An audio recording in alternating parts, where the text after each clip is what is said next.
Welcome to Civil Defense Radio with your host, Preston Schleinkofer, where we talk about all things civil defense. Civil defense is about building community resiliency by becoming better informed, prepared, and organized to meet whatever disaster might affect you, your neighborhood, and your community. There are many threats on the horizon, yet we cannot rely on true and accurate media coverage of many of these issues. These threats are propagated from the mainstream media seeking to tell only one side of the story. In fact, this propagation can even be considered biased propaganda. This is a legitimate threat to you, your family, and our nation, and here on Civil Defense Radio, we seek the facts that others leave out. Remember, your tomorrow may depend on today's preparedness. Now, here is your host, Preston Schleinkofer. Hey, how you doing? This is Preston Schleinkofer. Welcome to Civil Defense Radio. This week we have, this is actually a special video episode, and we have Matthew West with us again. And since he's a former law enforcement, actually still an active law enforcement officer, and I'm retired, we're going to get together and do this show on the internal threats, attacks on police, as a situation report from Civil Defense Radio. So, Matt, welcome to Civil Defense Radio again, this time on video. Thank you very much, Preston. I'm glad to be here as always. I love listening to the show. I think there's a lot of important information that we need to get out to the general public to let them know what's really going on behind the scenes, and not just what mass media is poking down our throats. Yeah, I agree. Too many times I speak with people who only have one perspective on what's going on out there. And I try to enlighten them a little bit more about something else. There might be like this Wuhan red flu that we got going on. There might be something else behind that, behind what's going on in this country, rather than, we have to be very secure and wear our masks and gloves. And even when we're outside and driving in our car by ourselves, we got to wear them. That kind of craziness is counterproductive.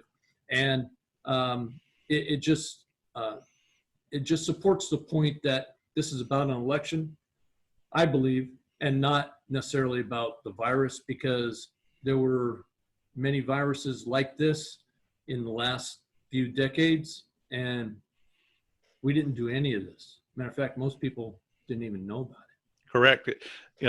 From the H1N1 to Ebola, it got a little bit of press, but it quickly died out, and it's still out there, it's still going around. Again, the flu is just as deadly as any other virus out there, and it's not just they don't die from the flu; they're dying from complications from the flu. Right. Same thing with this virus with COVID-19.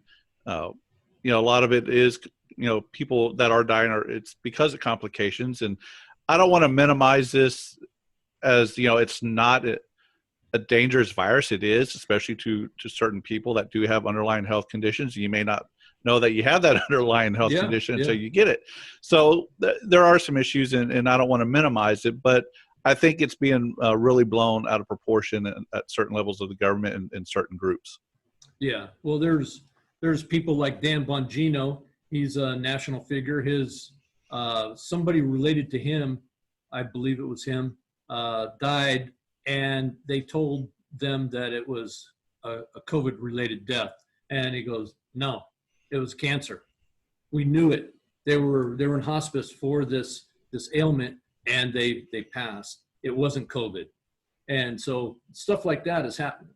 A lot of people are reporting same or similar types of instances.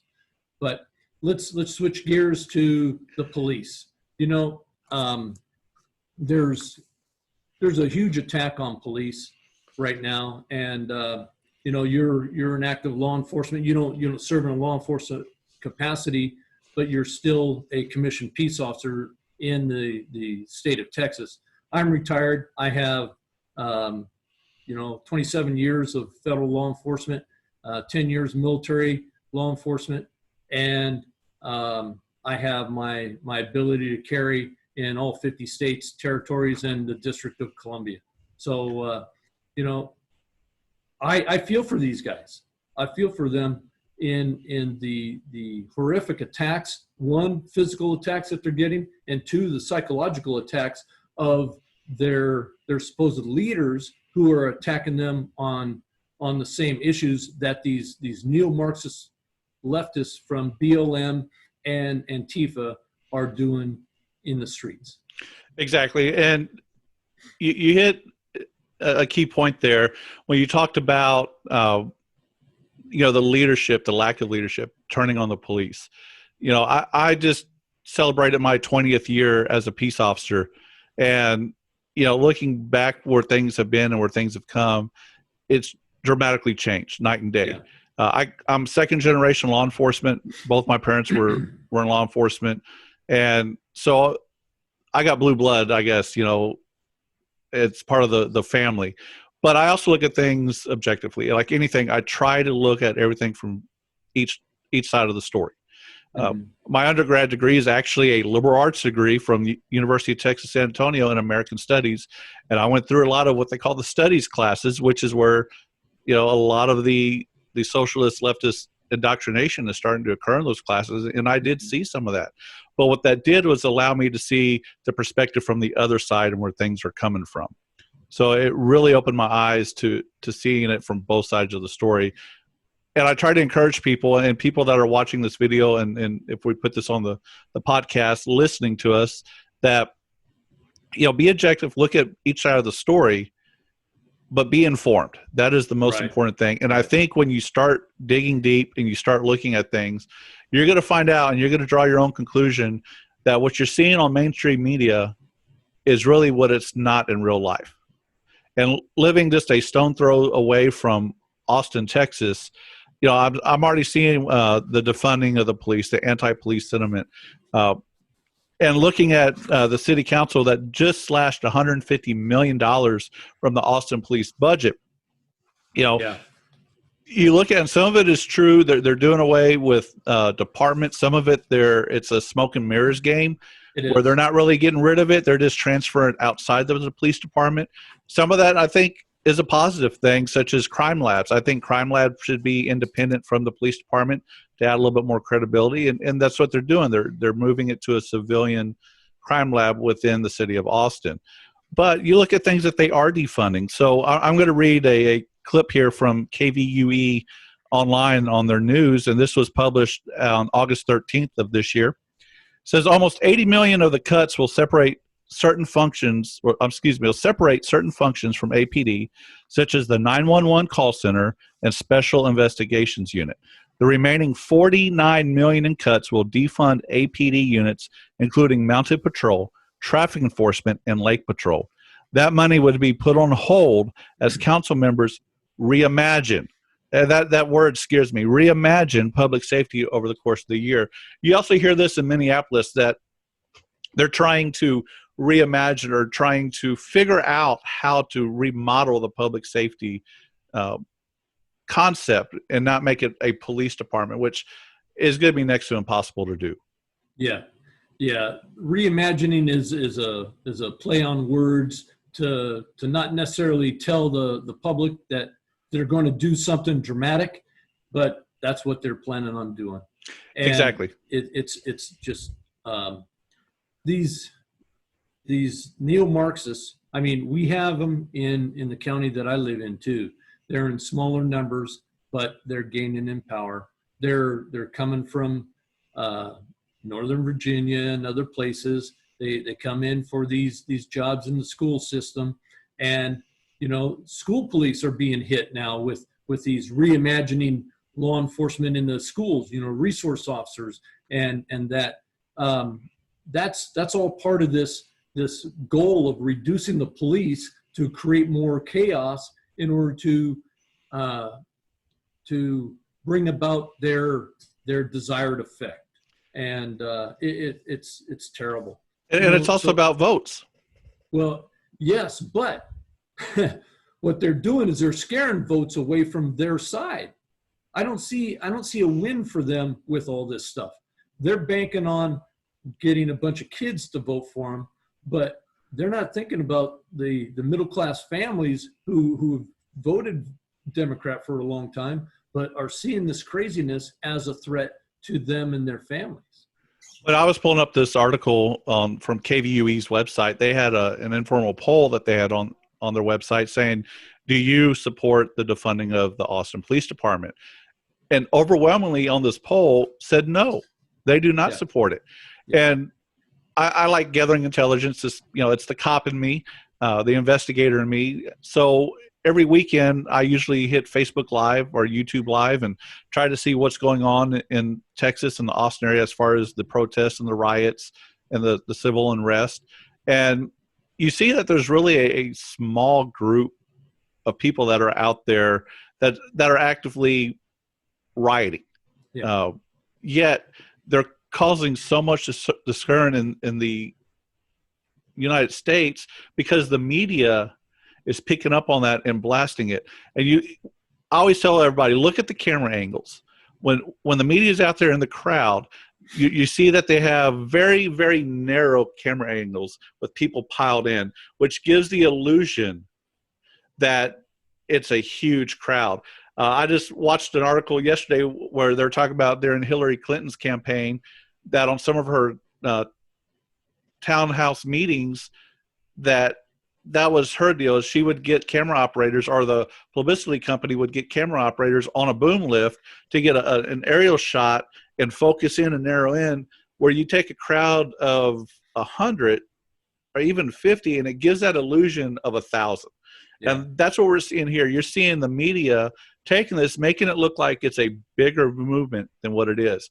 But the side effect, a negative side effect, is those that are undecided and those that are uninformed are starting to buy into that. They're thinking, oh, wow, well, I really don't know which way to go. This seems it because the major media outlets tell me this is what I need to buy into. So, by golly, let's jump to it. Yeah. Well, my advice to middle America is if you call 911 for, a real emergency, are they going to come? Do you want them to come when you call? Yeah, I believe they do. And all this stuff that's going on, and a lot of these politicians are pushing their own agendas over the will of the majority of the people in their cities and counties. And I don't believe that the majority of people in Portland, which is my boyhood home, I don't believe the majority of people there want the police department defunded. Exactly. And I'm going to read a quote, and this comes from the Daily Chronicle, which is a newspaper out of DeKalb, Illinois. And the DeKalb acting police chief, Bob Riddle, and I hope I'm pronouncing his name correctly, of course, is not in support of them defunding his police department. But this is what he says, and I quote, "To me, defunding is moving money or allocations from the police department elsewhere. I'm against it. And the main reason why is communities across the nation, even our own, they're asking for change, but we don't know what that change is going to be. Change costs money. New training costs money." And you see this is a common theme among all these city councils and different committees and commissions that are doing this defunding is, oh, we want to defund it. We want to get rid of the police department, but we don't have a model yet. We are not prepared to do this. We haven't even thought, 5 minutes down the road to a day down the road to a year, 2 years, 10 years down the road, and how this is going to impact our community by dissolving police departments. And what people don't understand is they're seeing in other cities that have not only defunded but completely dissolved their police department, they haven't gotten rid of law enforcement. A lot of cases, depending on how it's set up, they'll either bring in state police, they'll form a county police. Right. So you're seeing different models.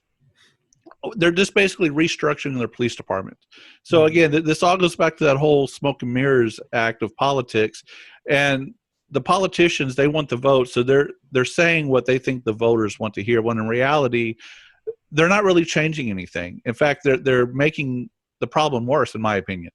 Yeah. And I want to give a shout out to Seattle Police Chief Carmen Best. She's stepping down. She is resigning as of September 2nd because they're trying to defund her police department. And the city council voted Monday to rebalance Seattle's 2020 budget by shrinking the police department by up to 100 officers through layoffs and attrition, and cutting the wages of the department's command staff between September and December, according to the Seattle Times. Councilmember Teresa Mosqueda said before the vote to the council needed to act with urgency and work toward the demands of many Black Lives Matter protesters to eventually defund the police department by 50%. By 50%. Well, I give Chief Best, kudos for taking a stand, and I know she's talented and she'll find some place to land. But in this day and age, I don't know if private industry might be better choice for her. But Seattle reducing their police force by 50%. Think about what is going on in Minneapolis. Minneapolis, they're trying to do the same thing. They're trying to do. I think they've had a vote to actually defund the police completely, or a portion of it. I can't remember what the deal is, but because of all this violence, there's in many neighborhoods they can't rely on the police getting there in time because of all the other stuff that's going on. So they've formed their own little militias. They've got neighborhood militias. I've seen it on YouTube. And this comes from The Guardian online. And now this is a little bit over 2 months old. Shows the date. Actually, June 8th is the date on this article. And this is from the Minneapolis mayor. And the city council, where one of the city council persons says, and this is from Lisa Bender, who is the city council president for Minneapolis, and she is quoted as saying, "Our commitment is to end policing as we know it and to recreate a system of public safety that actually keep us safe." Jeremiah Ellison, another Minneapolis councilman, tweeted that the city will dismantle the police department. He's quoted, "And when we're done, we're not simply going to glue it back together," he wrote. "We're going to dramatically rethink how we approach public safety and emergency response." Yet they don't know how to do it. They want to do it, and they're pulling, the string and pulling the trigger, so to speak, on implementing it, but they don't know what they're going to do. They don't have a plan. Well, actually, I think they do, because it's been tried in many countries around the world. Whenever socialism, the Russian style socialism or the Maoist style of communism takes over, then it goes through these machinations in order to reduce the legitimate power of the police and turn it into a vessel of the state. It's a way that they turn local police departments into national police departments. And I think that's the way that they're going. Because national police departments, especially under a Democrat administration, would be like the last administration that we had, where they turned law enforcement and intelligence against the citizens of the United States. And that is a perfect example of what a national police force in America would look like, especially with these people running it. And that's a really good point. And you look at these anti-fascists, and who are right now in Oregon, who are they going against? What law enforcement group are they riding against? Well, the federal government. Well, they because they want that prize of the courthouse. Yes. They don't like not being able to. They're a bunch of spoiled little brats. They all need their asses kicked. Yeah, and their mind, really, I don't know what they're thinking in their mind. It's not socialism that they want. They say they want communism. Some of them do, part of that group, but I don't think they understand what that really means. No. Other than, oh, well, it's supposed to give us free stuff. You look at our country, and I got to thinking about this last night. They're trying to move us more to a socialist democracy. But you look at all the social programs we already have in place in the United States, from welfare to low-income housing, unemployment, sick leave. When you look at Karl Marx and when he was writing about socialism, and that his book is totally confusing. Anyone that reads it can tell you that. But he was really talking about, of course, having the worker be invested in the product they make. And that's really where the socialist movement came around. You always hear it, the Workers' Party, as far as the communism goes, it's all about the worker, the worker, the worker. You look what we have here in the United States. We have our unions. Starting in the early 20th century, early to mid 20th century, the government formed OSHA, places to help with workplace safety issues, to make it safer. We set a minimum wage. We have grant programs and low interest rate programs for businesses to not only get them in business, but help them stay in business as well. Those are all government funded, and people, it's like they're oblivious to it, that we have no social programs whatsoever. There's from 29 July on Law Enforcement Today, they have an article, as Democrat-run cities gut their police departments, residents are forming new militia, their own militias. And it's an op-ed by one of the editorial staff there at Law Enforcement Today, which I suggest everybody follow, because they have a lot of great articles there. And they're written from a patriot, public service type of perspective, like you and I have, because that's who we are. We're public servants. We've been public servants all of our adult lives, and this is a great publication and news site. But they talk about the Minneapolis, and how the residents in some areas still recovering from rioting and unrest are forming community watch and security groups, some bearing firearms, to fight a surge in crime. And even some neighborhoods are looking for federal funding to support these guys. Wait a minute. You want to disband the police, but you want to help these neighborhood watch and militia groups in these cities, these areas are predominantly black, because I've seen them on YouTube. I've seen these guys controlling their neighborhoods and walking, communicating with radios and all kinds of stuff. So, but white guys in a militia who are nationalists, who believe in the Constitution and equal rights for everybody, not just one race, we're vilified. We're called racist. We're called extremists. We're called all kinds of things. But these guys want federal funding to support their neighborhood watch and security groups, because the police can't handle it.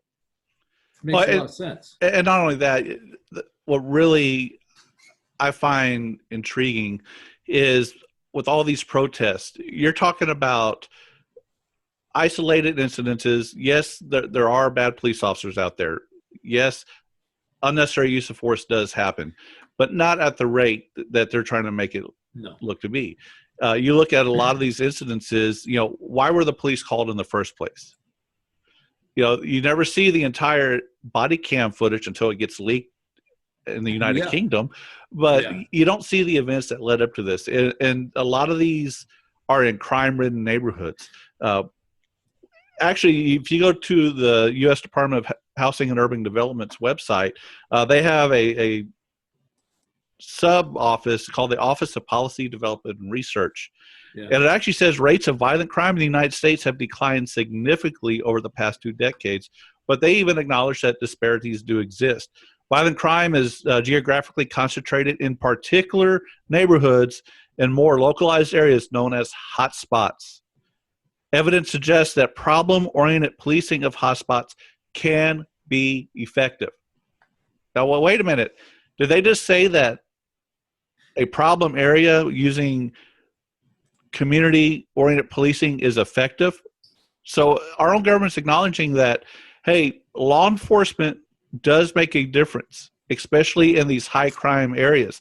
But, Chicago, where they have minority and minority, black on black violence on a daily basis, on weekends when they're having to do the number of people shot per weekend. Yeah. Why are people not up in arms about stopping the violence and doing something to those communities, getting in? And I know that there are organizations out there that are trying this, but why are we rallying to have more social programs to help people get out of poverty, to help people socialize? There's such a high level of single parent families. And if you go onto HUD's website and go into that Office of Policy and Development and Research, it starts talking about those issues where, being able to, in fact, it says right here, a strong social organization such as youth job opportunities, immigration, and residential stability are among several neighborhood characteristics associated with lower crime rates. So what's that tell us? That tells us that what they're complaining about is what works, or what's supposed to work in those areas, in those neighborhoods. Yeah. So why are we not seeing the media attention on solving the real problem, fixing the socioeconomic problem from the ground up? What really gets me is you look at these people, and you said at the beginning, it's a lot of white kids that need their ass kicked, and the same thing in these high crime communities. It's about social structure. I worked in a lot of those areas. I know you worked in a lot of low income, high minority areas in your line of work in law enforcement. What was the respect that was given to you by kids? I had a lot of respect. I had a canine for a while, and I met a lot of those kids. I went into the schools in the drug demand reduction program, and my dog was the catalyst to get in there and talk to these kids about staying away from drugs. And so it was a great opportunity, and it was very, very beneficial too, because the kids just loved the dog, and the dog loved them. He would let them walk all over him. Little kids, middle school kids, it didn't matter. He loved them. And I had the opportunity to work both on the Texas-Louisiana border and the Texas-Mexico border. And we said before, you and I have traversed a lot of the same grounds between Laredo and Eagle Pass and Del Rio over the years.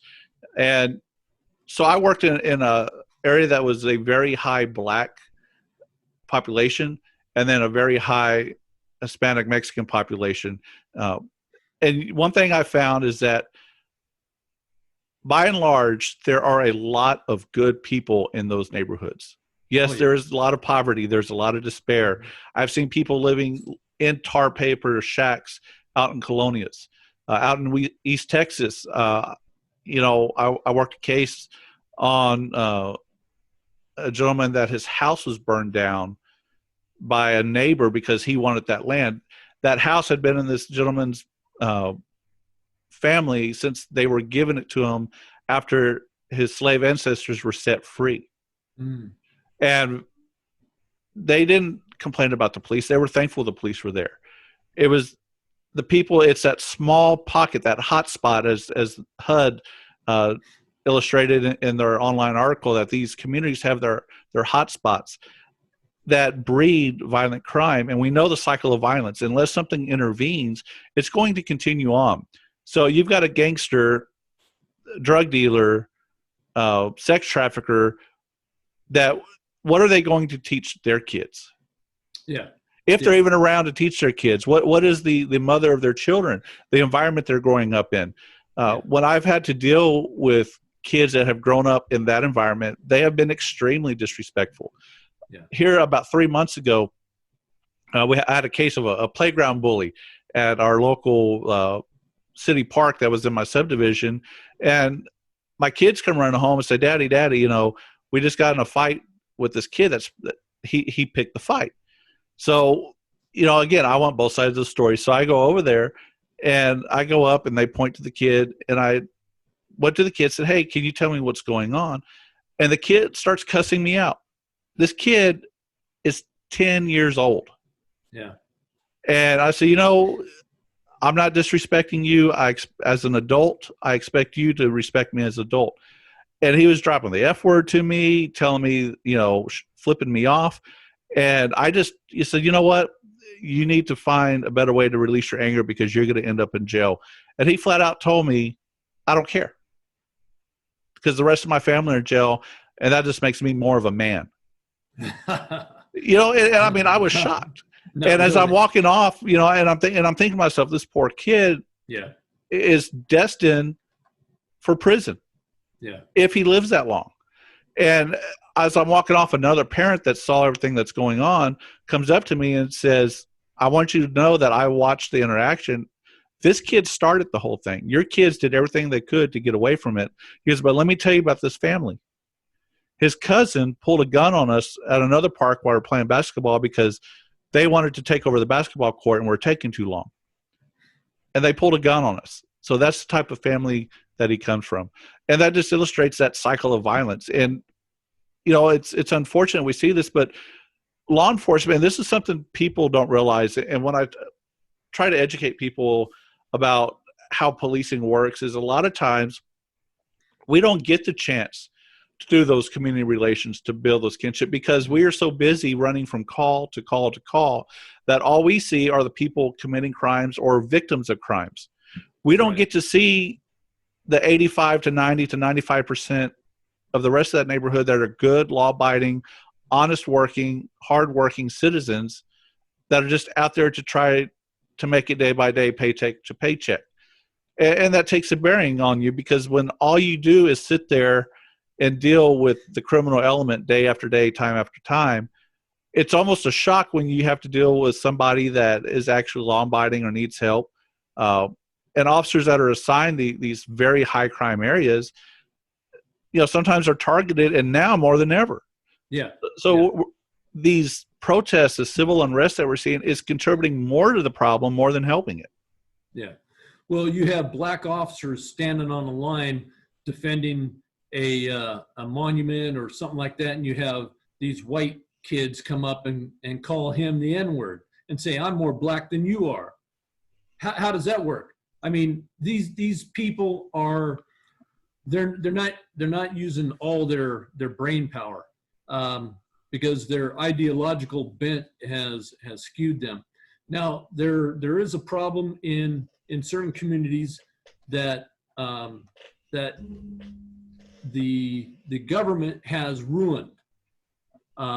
You could talk about the black community. You can talk about the Native American community being put on reservations and things like that.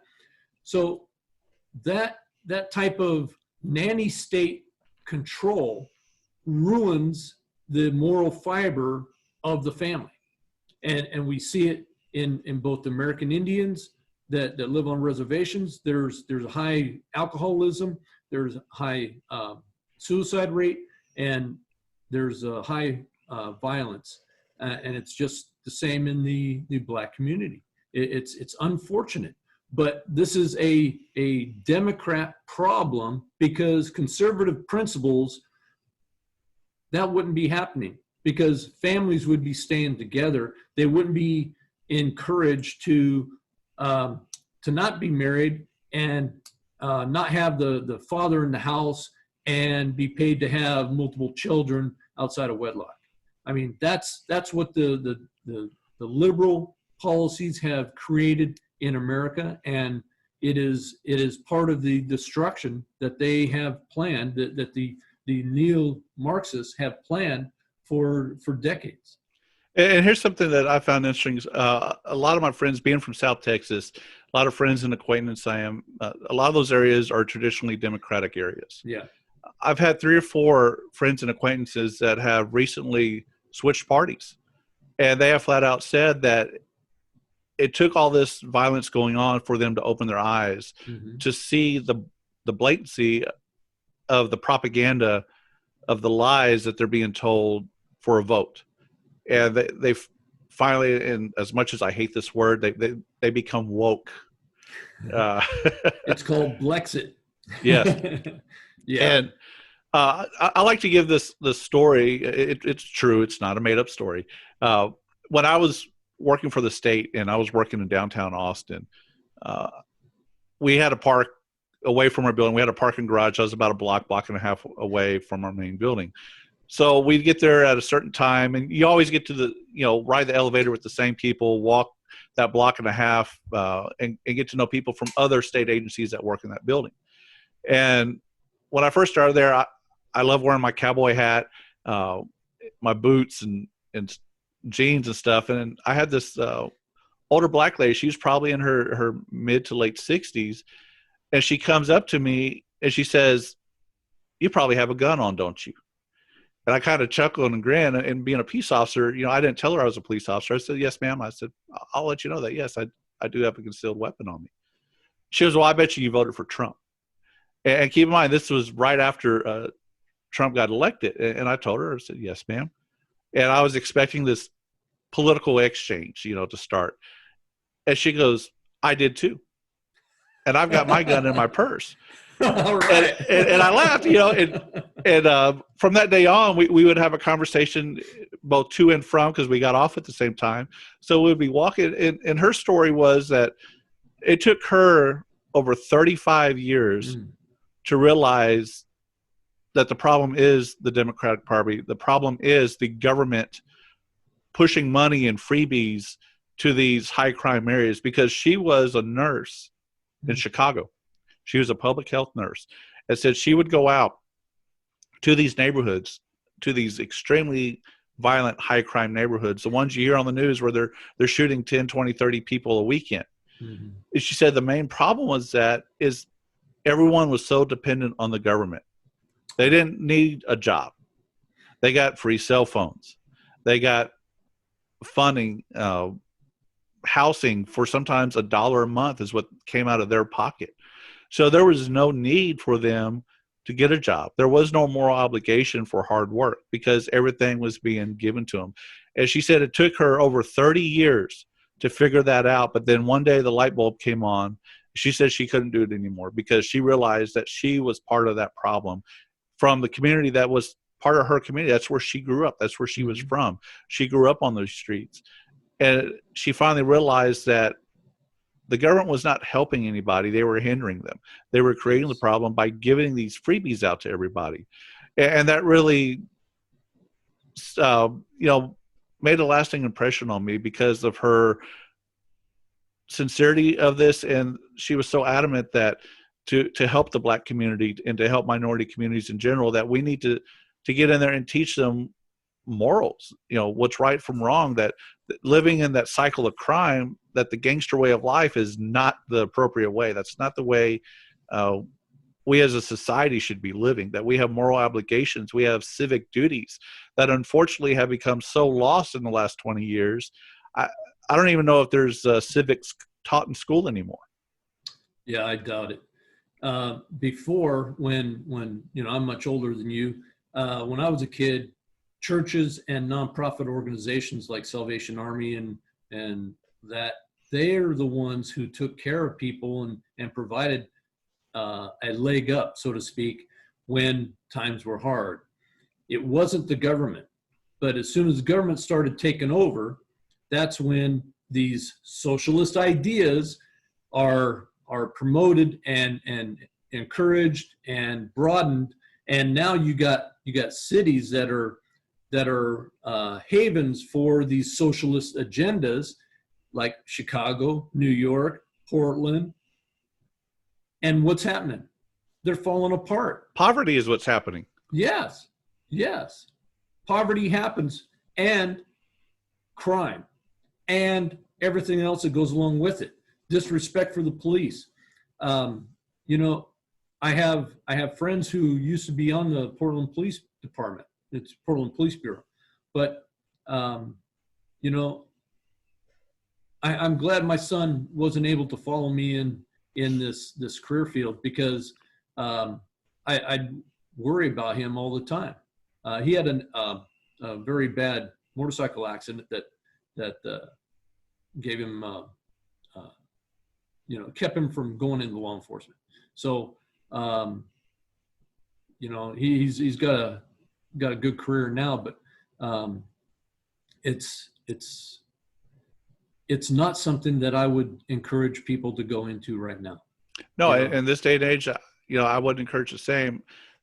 I got stuck in that law enforcement mentality, and until I got injured, which is the reason why I got out of full-time law enforcement, was due to an injury. I went through withdrawals for about 6 months, and it's true. It becomes a lifestyle. It literally, the law enforcement family and just the everyday way of life really gets into you, and you live that day in, day out. Mm-hmm. Because, well, sometimes you don't trust. There's no trust there with the community, and it comes back to dealing with the criminal element on the daily basis. I had to retrain myself and think, there are a lot of good, decent Americans out there. Mm-hmm. No matter what your race, what your political affiliation is, there's a lot of good, decent, hardworking people out there that all they want to do is make it day by day, provide for their family, and do whatever they can to make it the best for them.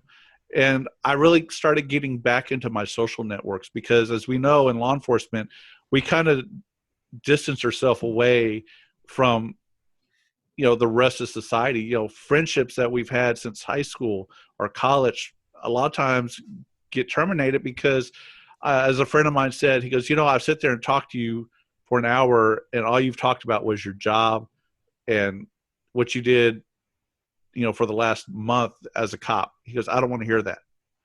And it was a wake-up call for me, because there are so many cops, and I see this now when I talk to younger generation of cops, that they're absolutely right. My friend was right.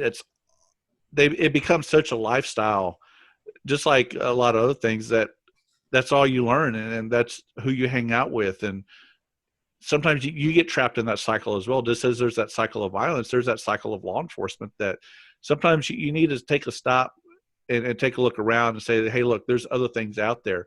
And that's where I encourage people to, look at other perspectives, look at other ways of doing things. Our way is not perfect. Yeah. But there's a lot of better ways than what people are suggesting it too. Yeah, I agree.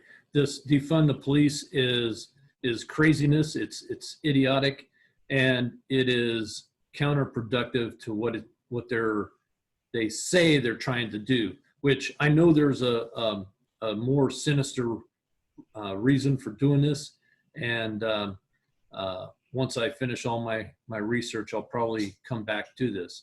But I want to throw in a little fun here at the end. There's an article out there right now where Sturgis just happened, the Sturgis bike rally. There was about 8 Antifas showed up out there with signs and stuff, and police protection. Yes. Police protection. Can you imagine? So these poor misguided Marxists, they think that they're going to. I got to hand it to them. They were brave enough to do it, but they're idiots for doing it, because at some point they're going to get caught without their police protection. And there were quite many tens of thousands of bikers out there. And I can just imagine what would happen. Oh, yeah. Because those Antifas, they're mouthy. Oh, yes. And what amazes me is when they actually get confronted, they back down most of the time. Chicken. Yeah. Unless they're in a group. That's the only time. That's why they fight the way they do, because they're all in a group. Now, another thing I want to bring up, I get a lot of people say that Black Lives Matter is a peaceful organization.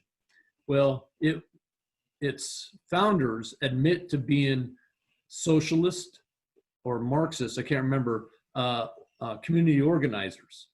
But who was it that coined the phrase, what do we want, dead cops? When do we want it now?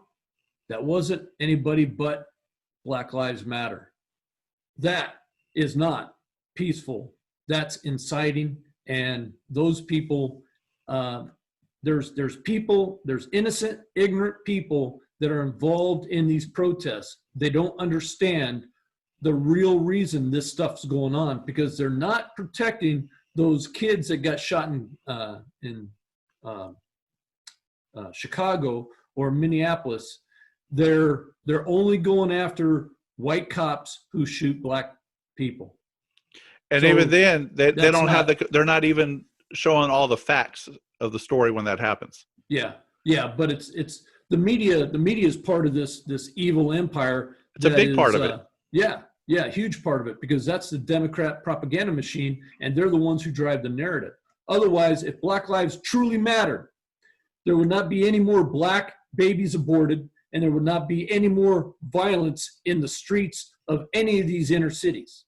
Baltimore, Washington, D.C., New York, Chicago, anywhere. So, Black Lives Matter, it's a challenge. If you really care about black lives, make sure it's every black life, everywhere, and even in the womb, period. And I agree with you. And that circles back to what I was talking about at the beginning of the show, is there's so much going on in the black and other minority communities that need to be changed. Yes. That result in this violence. You know, it's like they put their blinders on and they'll say, oh, there's so many shootings, but we're not going to do anything to step in to fix it because it's all the police, it's all the government's fault. No. It's not.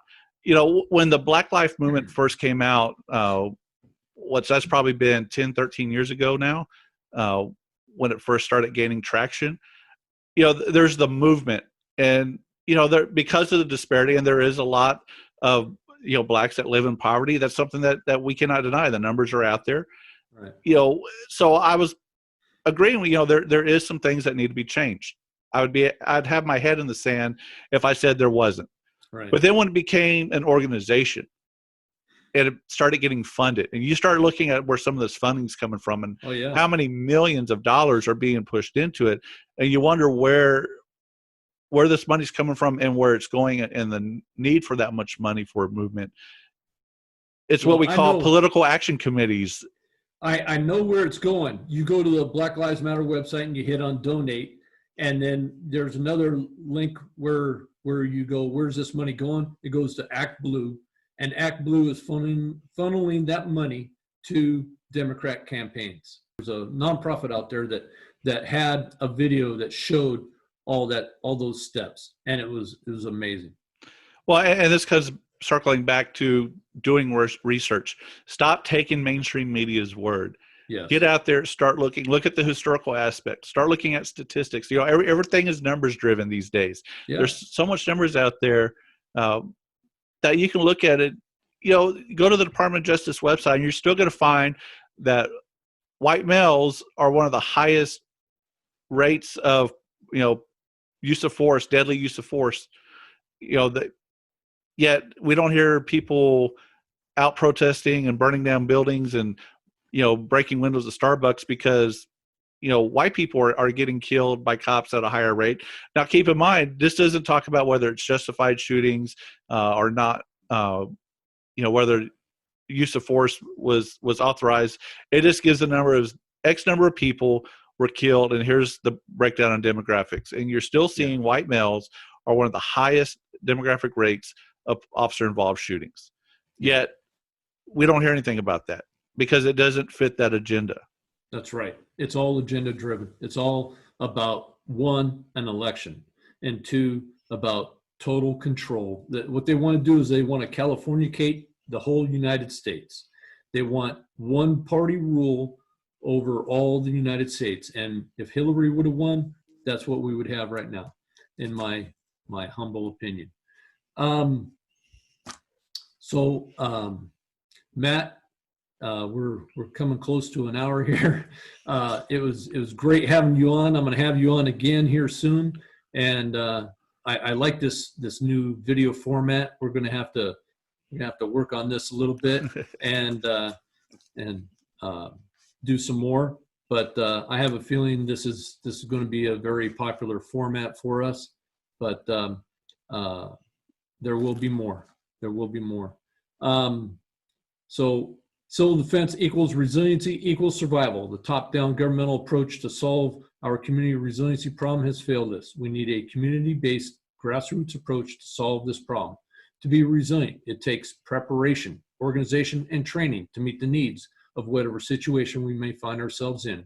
Civil defense helps reduce panic in a disaster, and this is why we strongly recommend establishing a community-based civil defense organization in your city or county in partnership with your local emergency manager and community leaders.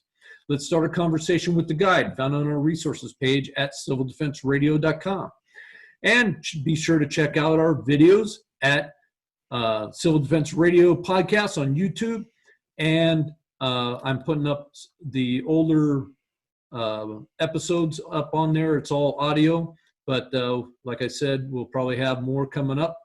And check out our Facebook at Civil Defense Radio, our Twitter account at civil_def, DEF _radio, and Instagram at Civil Defense Radio. And Facebook and some of the articles go up onto Twitter, but Facebook is where I post most of this stuff because it's quick and easy for me.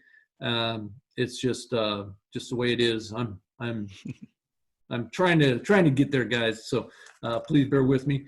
Please like and share all these videos, these episodes on our podcast, and comment. We want to hear your comment. If you have ideas about something, let us know. Be civil and be Christian-like in your conversation. No vulgarity, because you'll be bumped, period. I don't want to hear it. I don't want to hear it. I don't want any obscenities at all. So Antifa, BLM, hey, be civil. We can discuss things, but you get obscene and you're going to be out, period. So anyways, I wish to thank Matt again for being on the show. And it was a pleasure. Thank you. Hey man, it's this is like number 5 for you, I think, or 4 or 5. 4 or 5, yes. Yeah, something like that. There'll be more. Anyways, also, I'd like to thank you, our friends and listeners out there, and our new YouTube audience. And I really, really appreciate you guys being out there and supporting us. And so please, be safe, be informed, be prepared, and may God bless you and keep you until next time. Thank you, Preston.